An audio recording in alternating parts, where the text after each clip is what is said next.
Alright everybody, here is your core bites number 162. So for the first one it says, how much money does Chance need to buy 5 erasers and 3 pencils? So if you look over here at your chart, so 5 erasers, each eraser is going to cost 75 cents. So if you multiply the 75 cents 5 times for those 5 erasers, you get $3.75. So if you need us to work that out, guys, please let us know.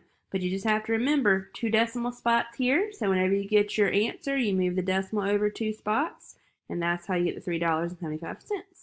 For the 3 pencils, each pencil costs 60 cents. So if you take 60 cents 3 times, you're going to get $1.80. And then we need to know how much he needs total to buy all of that.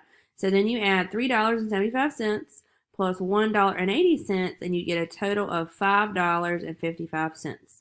So that is what he would need to buy those school supplies. For number 2, you're trying to complete the chart. You have your totals, your number of equal groups, and then the amount of whatever they're measuring in each group. Okay? So 25 times something gives you 125.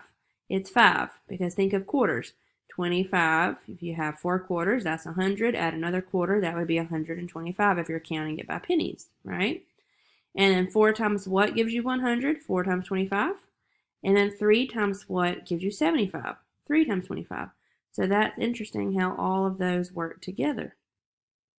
For number 3, it says simplify each fraction. So you have 12/27, so you would multiply the numerator and the denominator, right, to get your answer.